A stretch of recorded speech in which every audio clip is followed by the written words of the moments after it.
It is led and moderated by a true role model of our own, Captain Jaquelyn Burton. And on the stage with Jaquelyn is Nakul Malhotra, Katharina Stanzel, Helene Tofte, Ajay Kumar Singh, Natalia Bury Loyal, Captain Juan Maltez. So welcome everybody. I think it's really nice to have actually one of my first role models for when I came ashore here on the panel. And I think, even though she may not like it, that I'm going to put her first to introduce herself. And when I found out that I was going to be hosting this discussion, I had challenged the panelists to be able to introduce themselves towards the topic of sustainability. What do they want out of sustainability, and what do they bring to this conversation in 10 words? So, Catherine, can you start, please? Okay.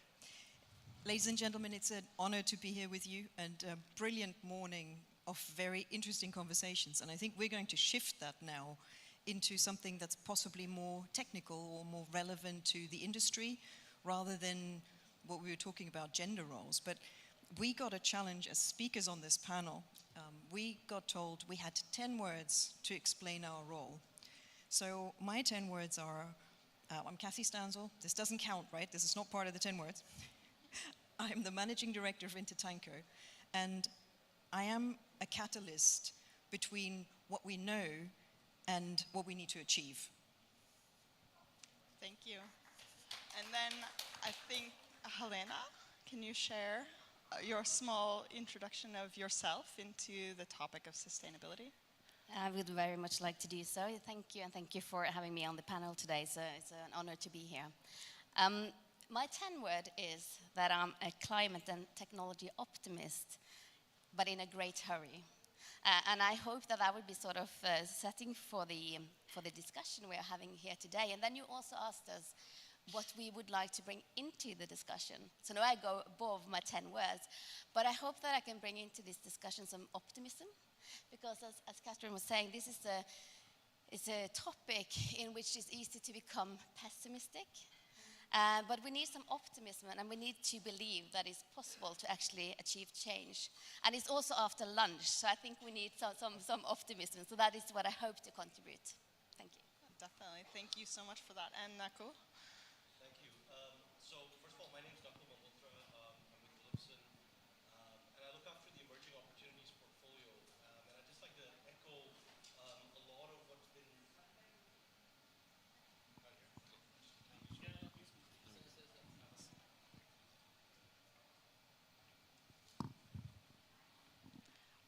If it's not a conference, if there's not a technical difficulty.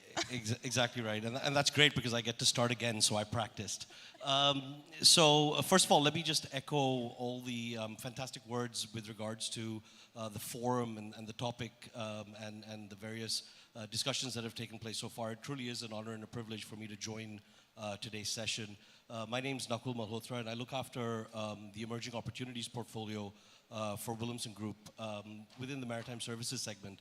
And I think really, so I'm not sure when you're going to start your 10 words, but my perspective is really large problems attract talent and capital. And God knows that the maritime industry's got some really large problems to contend with. And therefore, and I spend a lot of time in the venture capital space, and I'm an absolute optimist that the allocation of smart people with money does lend itself towards some very, very creative solutions. And really, that's the angle that I'd love to bring into sustainability. Great. And then Natalia, if you want to introduce yourself. And I had the privilege to talk to these four earlier today. Good afternoon, everybody. I'm Natalia. I am the Chief Governance Officer at Tototheo Maritime. Under my title, I take care of, let's say, the HR function, the quality function, legal, and a lot of other fun stuff in the organization. And yes, when I saw the 10 words, I said, what am I going to say in 10 words? And I started to really think about what sustainability would mean to me, let's say personally, and I came up with even fewer words, and that's adding value. So in whichever way, in whichever mode, trying to add value to processes, to a regulation, to your interactions, whether it's an organization or an individual. I think that's what sustainability should be based on, adding value and creating more value. Thank you, Natalia. And then I think we'll go to Captain Juan, my other captain on the panel. Yes, good afternoon. My name is Captain Juan Maltez. I'm the General Director of Seafarers from Panama Maritime Authority. It's a pleasure to be here. I just arrived on time, so was ready to be on the panel and also with the experts that I have on my side. Well, in regarding of sustainability, when referring to Panama, it's obvious that over 8,500 vessels come into mind. And as the leader flag in the world, and the teamwork has been done on the ship register, however, there is a little thought in giving in more than 350,000 seafarers that are on board of our ships, that we need to make sure that they are properly trained, properly certified, protected, and another equality important director as under my supervision. So I need to make sure that all these crew members that are on board around the world, they have the proper sustainability and continuously progress for the new generations that are going to be on board our ships around the world. Thank you for that introduction. And then last but not least, Ajay. Yeah. Good afternoon, ladies and gentlemen. This is Ajay Singh from DNV. I look after all the feasibility study, market studies in terms of decarbonization, digitalization in DNV. Basically, that is the consulting arm of DNV here in Maritime. According to me, sustainability is we have to focus on maintaining the diversity, maintaining the biodiversity in the ocean field, particularly sitting on the topic here. We have to produce more and more from the ocean. So I understand we have to focus on generating jobs, generating energy, and of course, more food. How can we focus on the same? Yeah. Great. And then to kind of introduce the topic question of our next discussion, because I do hope that it's a discussion between the panelists.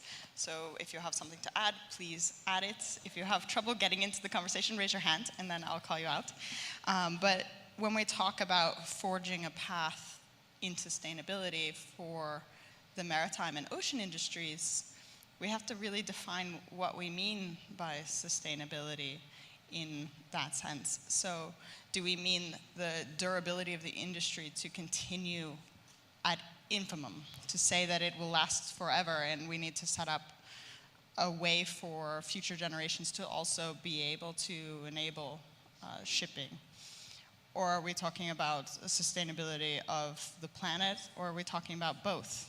And I would like someone to start off that conversation if there's someone who feels passionate. Otherwise, I'll just name you. Go ahead.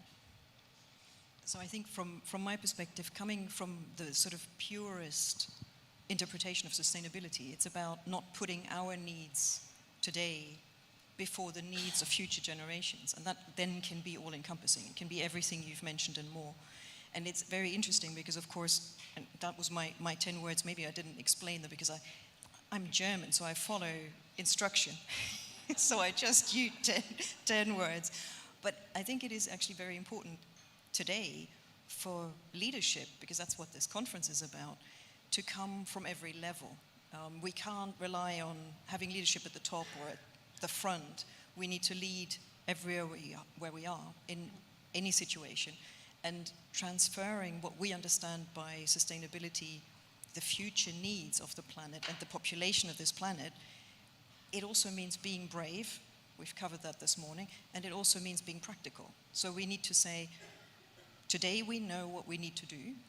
How do we get there? What are the behaviors we need to encourage through regulations, through governance? Everyone uses buzzwords nowadays, ESG. It's all about how do we govern our collective behaviors to make sure that sustainability can actually take place. I just want to pick up from Katharina there, because so I think it's just too easy for us to synonymize sustainability with only the environmental perspective, and I think that's just quite important to constantly remind ourselves that it is a bigger topic. And I think in that context, just looking at the entire suite of the sustainability development goals, 17 of them, etc., is a good reminder that there's a lot more at stake here. I think the other aspect that I just want to bring with regards to the question is that I don't think there is the path to sustainability. I think, I love to think in images, and the image that I sort of get is sort of Indian traffic roundabouts, where it's going to be immensely chaotic getting into the roundabout, but there will be movement. But we're all ending up, we're all moving towards that common goal. But I think each vehicle, each of our organizations really need to find what is relevant at what point in time for them on that pathway. Just to add, because I think sustainability is such a big word. But if you wanted to create change, you have to be concrete as well. So just as we are here to share experience, maybe just an experience from my side representing Norwegian shipping, because what we did in practice was that back in 2008, so 14 years ago, we sort of defined what that means for us, what sustainability means for us. And we were saying that Norwegian shipping, the aim is for Norwegian shipping not to have any harmful emissions to sea or air. That's very concrete.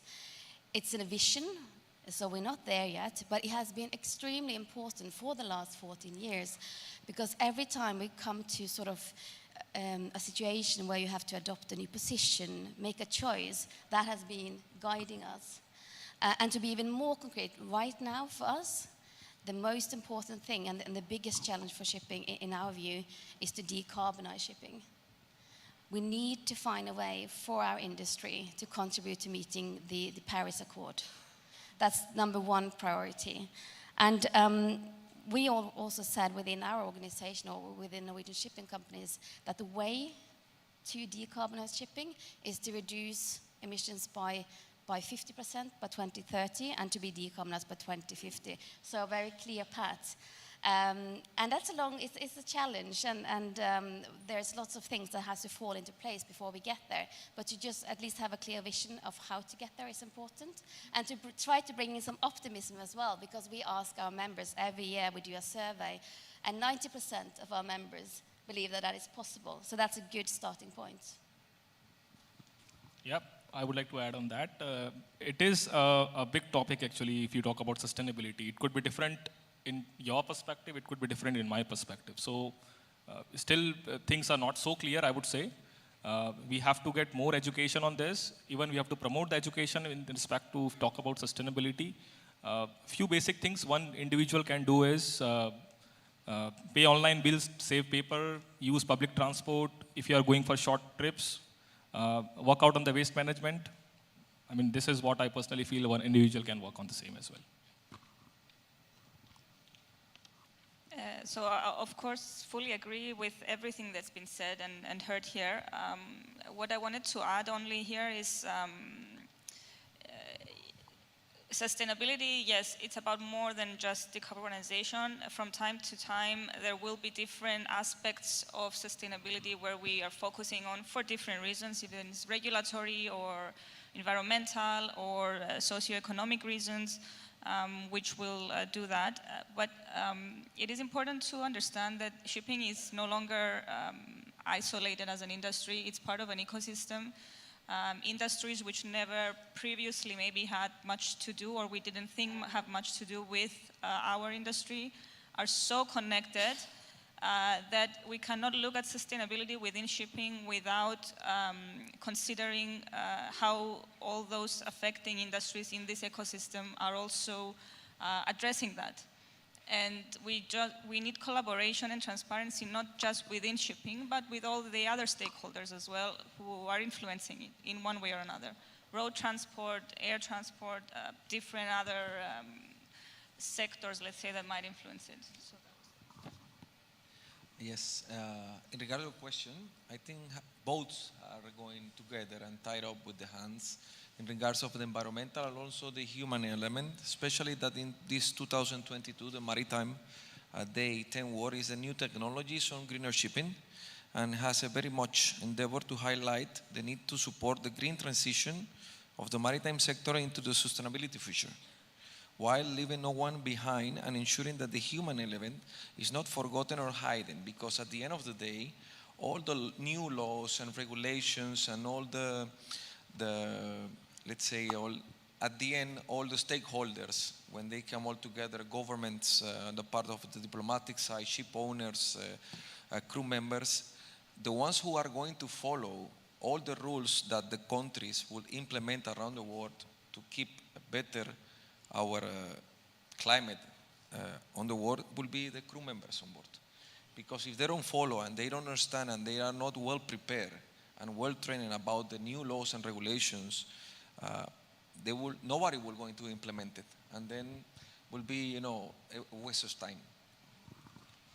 I think that leads really well into the next topic in some ways, because you're talking about the human element and how they fit in the loop, and then also the mention of the developing ecosystems that actually happen around maritime that support transportation and support all the ocean industries collectively.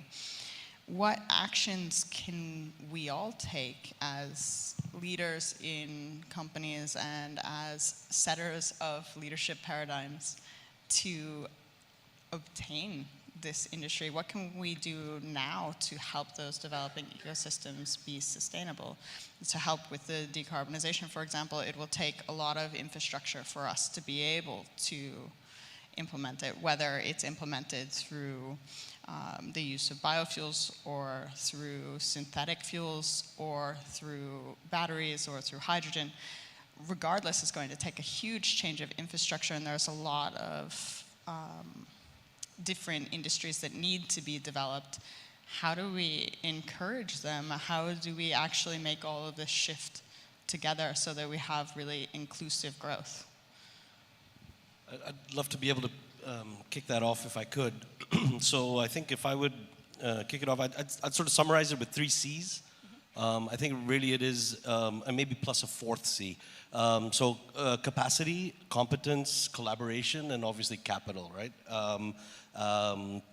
And I think the reality is that the maritime fuel choice is deeply linked to a wider energy transition conundrum. That's just the reality of it. If we look at it from that perspective. And I think organizations need to be able to allocate some sort of capacity to be able to evaluate their own choices, but more importantly, pilot and implement some of those choices. I think competence is a really, really important one, and I think from a maritime perspective, it isn't so much about organizations within the industry competing with each other to get competence and talent. It's actually the industry as an industry competing with other industries trying to get talent. And I think that's actually a bigger issue, and I think that's where the collaboration piece comes in. And I think the other element that I wanted to bring in was that we need to recognize that there are first movers, early adopters, leaders in every industry. What they do and how they operate, and some of us represent those leaders, is fantastic. It creates a showcase, it creates a potential pathway, but the real success of an industry to change is when you get the middle, the 65% that sit in the middle of the industry, adopting some of those solutions.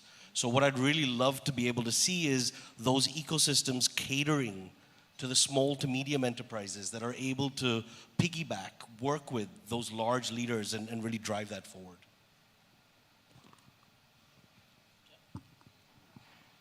Okay, I'll go ahead. Just to comment on what was said earlier as well, because even though we're more off the radar than other industries, we're not off the hook. I mean, that is important to say. We have a great responsibility for the industry we represent. And for me, sort of the way forward, what are the main actions? I think the key word is more cooperation, more international cooperation between organization, companies, countries. Because these issues we are discussing here today, they are complex and they are cross-border. So the only way to sort of move forward is through more cooperation. That would be sort of my main take. And then again, to try to be more concrete, because we were talking about the climate issue, and I think there specifically we also need regulation. so that we bring everybody on board. The 60% that are sort of the middle range, we need common regulation. And for shipping, we have this fantastic body that can actually do that. We have the IMO, so I think sort of, again, to be very concrete, we need within the climate issue, we need to make polluters pay. We need to come up with a regulation where you have to pay for your emissions. That's how we get everybody on board, common rules for everyone. So I'll let you in just a second, but I think that also that kind of outlines courage that was talked about in the earlier panel, that regulatory leaders need to have the courage to make regulation that might not work as well as they might think that it does, but we won't learn until we try. And Katharina wanted to say something. Well, just to come back to the topic of leadership, because I think now is the time for us to lead, not to sit back in IMO and be the backbenchers and wait for country governments, because the political will might not be there. And we've seen that over the years, that actually in big complex debates like climate change and greenhouse gas emission reductions, we need to be the ones leading. And we need to do that with data-driven information so that they can make the right decisions, but we need to guide all the way, and it needs to come directly from us, because otherwise it will not happen. I think it's very interesting, because I completely agree with this collaboration theme. We need to look at the bigger picture. There is no point doing something, talking to just shipping, talking to shipping, unless we start talking to ports about infrastructure and to governments in terms of their budgets, their greenhouse gas emissions budgets, etc. We're not going to solve this one. So being brave enough to say, no, we will not consider this tank to wake. We have to say, well to wake, what is the greenhouse gas emissions we're actually looking at for the different options. We're not going to solve it as a people of this planet, and that's going to be disastrous. And that brings up also like ship recycling, which we haven't really talked about as well.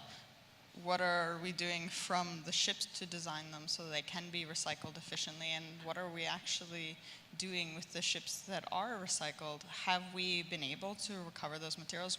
What markets are they going into? How can we make the industry really responsible?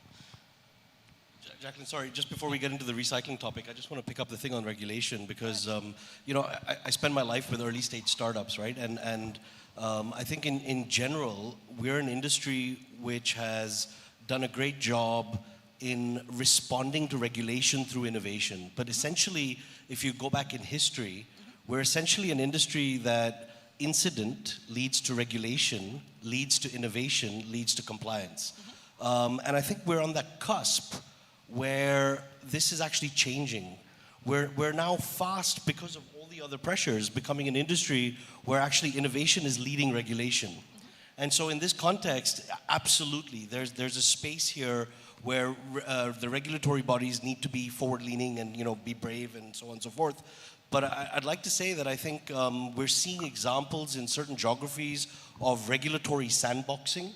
And I think this creating safe spaces for innovators and regulators to work together to be able to create those regulations for the future is a critical path for a maturing, innovative industry. And I think that's something that I really want to advocate in terms of this regulatory sandboxing. Just allow people safe spaces to try stuff out.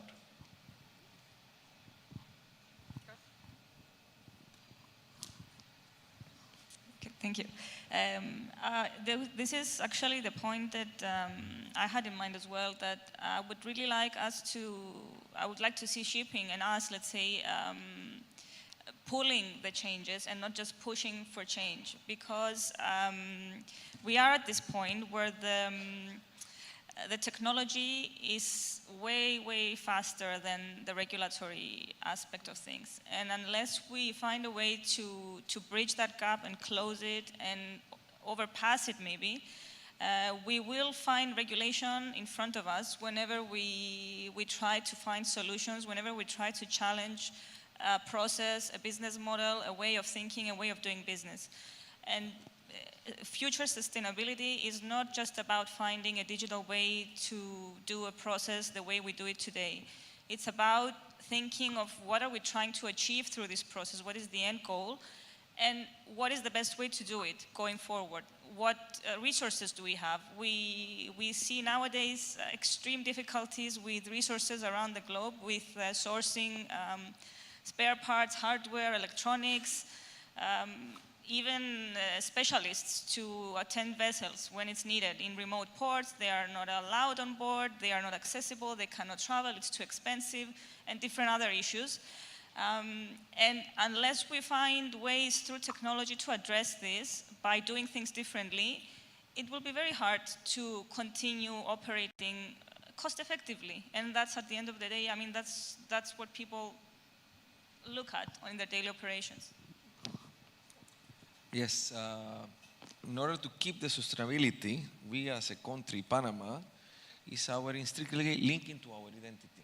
We are the guardians of one of the most important interoceanic routes on the planet, that is the Panama Canal, and also the biggest ship registry on the world. Also, we are one of the few countries on the world that have a national ocean policy. Panama is leader in marine protected area extension since last 2021. We protect more of our ocean, of our territorial waters, more than the 30% as being protected. We are part of the member of the Eastern Tropical Pacific Maritime Corridor. We are working together with Costa Rica, Colombia, and Ecuador, and members of the Eastern Tropical Pacific Maritime Corridor to expand our collective marine protection, created the largest protected marine area in the world. Also the Panama Canal. With the carbon CO2 reductions, we make a reduction of 30 million tons of CO2. Water savings, with the new locks, we are reusing the water, the fresh water, that in up to the 60%. Shorter distance for the ships that are transiting the Panama Canal, they are saving fuels. It means that at the end, also they are reducing the emissions that are done by the ships. We have a seasonal measure to protect the migrating maritime life from 1st of August to 30th of November for all the whales and dolphins and other large aquatic animals that being interseasonal for migration. Also, one of the first countries in the world to be CO2, carbon dioxide negative of the world. And also, next March 2023, we will be host our Ocean Conference on Panama, that most all the countries around the world will go there to discuss and to see and to plan what has to be done to protect the wildlife and also the oceans. Coming to your question, understand that we need to establish a maritime cluster between all the stakeholders in India. For example, I'm just talking about India as of now. And I'm pretty sure that the government of India is already working on the same, collaborating the different stakeholders in terms of ship owners or charterers, ports, regulators, even the universities and institutes. Also, I believe that there is a requirement from the government to push on the policies for reuse, recycle, and reduce the things, basically, the resources, basically, yeah. The most important part here, if you talk about ESG, environmental and governance, the S is also equivalent regarding the environmental and governance. So we have to also focus on the workforce here. Those who are currently students or they are learning, they should have a knowledge or appropriate knowledge when they go to the future ships or green transition ships. They should know how the modern engine works. So that is equally important according to me. So yeah. Helene? Just a short comment, because what we are discussing here is sort of what can we do and what is driving change, really. And then I think is another factor also that we really have to mention, and which I believe is very important, and that's consumer power. Because that entails the whole picture of sustainability, consumers being more and more sort of looking into sort of the whole life cycle of the goods they buy, etc. So taking that into consideration, becoming more sustainable, greener, etc., that would also be a competitive advantage for companies. And when you get there, then you really have a huge drive for change.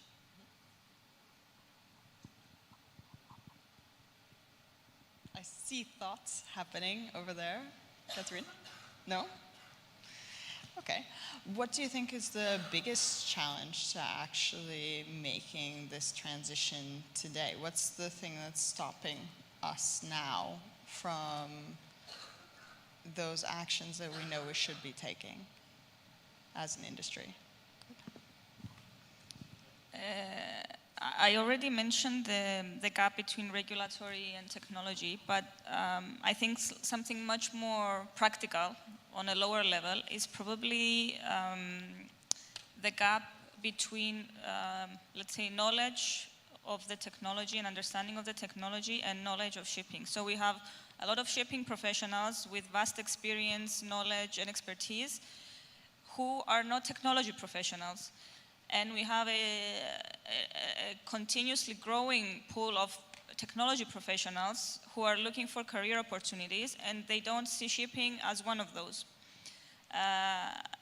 And they don't know shipping, they don't understand it. They understand technologies, they have applied them in different areas, in different sectors, but not in shipping. So I think we are struggling at the moment, or we are in the place where we are trying to learn how to bring those two together. So how to bring those technology professionals into shipping in a way that's effective, and we are able to take advantage of that knowledge about technology and take us to the next level in shipping.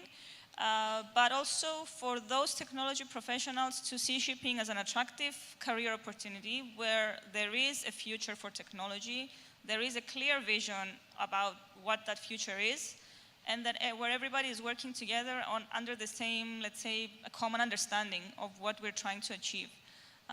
And I think that is something we are actually facing today. It's not in the near future, it's already ongoing. Katharine? Thank you. Actually, I agree with that, and I think it actually links back to something you said earlier. You had 4 C's already. You started with 3, you had 4. You had collaboration, competence, capacity, capital. Those are great, but we also need to make sure that the people that are engaged with this feel encouraged to actually challenge. Because I think it's the human nature is, we are social mammals, we observe each other, we learn from each other, which is all fantastic, but we also observe structures that are in place, and we respect them quite often because that's how we're brought up. What we need to start doing is challenge them, because unless we ask the difficult questions, and the difficult questions, it came up earlier this morning, the difficult questions will be, I don't understand that. Can we have a collaborative conversation about that without thinking about who's going to pay for it? Because that capital element is huge. In shipping, it is the one thing we don't talk about. It's always the elephant in the room. Who's going to pay for this? The charterer, the owner of the vessel, the government, the people that are demanding the service. So it's a discussion that we're not having, because very often the capital, people that talk about asset play and those kind of people meet in one room, and the people talk about operational solutions in another room, and never the two shall meet. So maybe that's our challenge. How do you think we can address that and really drive that conversation about capital forward? So I think not only capital, so I think this concept of bridging domain expertise with technology expertise, or indeed financial expertise or any expertise, I think at its core it's a mindset shift, right? I mean, we actually have a generation of seafarers right now who are essentially digital natives, but are we really leveraging that innate competence in any way, shape, or form? I mean, what percentage of the STCW courses are still relevant in today's day and age? Maybe that needs to be reviewed. What sort of incentives are being put in place, top to bottom? And fundamentally, whether it's the environmental aspect, the social aspect, the governance aspect, the diversity aspect, or any aspect, it ultimately boils down to, it's a behavioral shift. It's a mindset shift that we've really got to try to address. And then I think the other pieces tend to fall into place. Yeah, I would say the most important challenge here is the regulations coming up every 6 months, which is creating a pressure to every sectors basically in maritime industry. There are some challenges according to me, which is lack of infrastructure, which is in terms of ports or terminals. There is a requirement of shore power and bunkering terminals at the ports. There has to be a knowledge sharing platform between the stakeholders that will give us a boost to share knowledge as well as to kick off the pilot projects as well. Other things could be lack of investment in terms of if you talk about research and development, which can be helpful for the research institutes to do some innovation sort of pilot projects. And of course, skills shortage for handling alternative solutions. Yes, in regards of the challenges in the environmental side, let's say, we need to continue working as countries or as a flag register, for example.